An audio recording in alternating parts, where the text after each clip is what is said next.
Hey guys, how's it going? I'm planting this Weigela today. I already brought it up to this spot because it's nice and shady, and it's actually quite warm out today. It's a full sun loving plant, but I'm not full sun loving yet because I'm not used to it yet. So I thought it'd be nice to bring it in this area, show it to you, talk to you about it a little bit.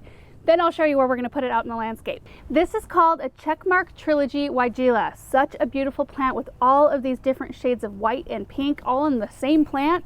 And the name is really interesting. So Czechmark Trilogy, the word Czechmark is there because it was developed in the Czech Republic. Trilogy because of the trio of colors. So when it starts blooming in late spring, it comes out really beautiful white, and then it ages to a light pink, and then ages even further into a deeper pink. It grows about 3 to 3.5 feet tall and wide, so a really nice small structured shrub to tuck into the landscape. Right now it's about 2.5 feet tall and wide, so it's getting really close to its full size.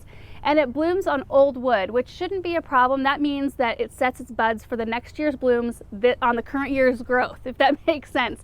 So the best time to prune it, if you have to, is immediately after it's done blooming. That way it has plenty of time to set buds for next year's blooms. But ideally, you're putting this in a spot where it can grow to its full size and you won't have to be pruning on it at all. And that's the beauty of choosing a shrub that stays on the small side. Couple other stats, it is a zone 4 through 8, so very winter hardy. It attracts bees and hummingbirds. It has these really nice tube-shaped flowers, which hummingbirds are so attracted to. And from what I hear, the deer are not attracted to this plant. It is deer resistant. I, however, do not know that for a fact because I don't deal with deer in our area. Thankfully, I mean, they're beautiful, beautiful animals, but I'm super glad they're not in my garden eating my things. But from what I hear from people who have been trialing this plant in areas that do have deer, they don't have a problem with this one. All right, so now I want to show you where I'm going to put this in the landscape. It is in a full sun area and it is quite sunny today. So now for the hot part of the video. All right guys, so this is where it's going. This is in the front of our front yard, like right lining our driveway. Little fence section here. I just planted this Kwanzaa cherry this spring, black lace elderberry right here, and then we're gonna have an eventual boxwood hedge right here.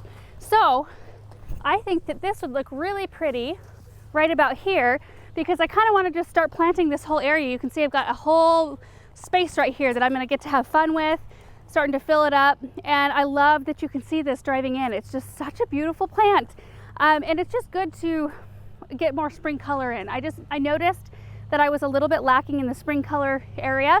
So I'm excited to put this one here. So I'm just gonna dig the hole, get it in the ground, and we'll see how it looks.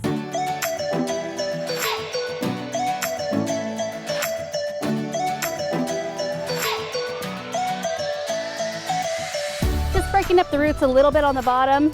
Some people say it isn't necessary, some people say it is. I don't know, to each their own. I only do it if they look super root bound in their pots, and it looks pretty good, very healthy root system, but the bottom is pretty thick, so I just roughed it up a little bit. Okay, I'm gonna stand back and see if I like the way it's positioned. Oh, that is so pretty. That looks super gorgeous right there. Oh, that makes me excited. Now, normally I would run a drip emitter or a drip tube near this plant or to this plant, but as you can see, the soil is pretty moist. It does get overspray from the sprinkler water in the grass, so I'm just gonna spot water it this year, and I think from that point on, it'll be just fine with the water it gets from the grass sprinklers. So that's pretty much it, you guys. So after it's done blooming, you can see what the foliage looks like. It's just a very nice deep green foliage, very pleasing, and I think it's gonna be a really good contrast to the black lace elderberry right here. So I'm just excited to see this plant grow on. I'm excited about the color right now. It just looks so pretty.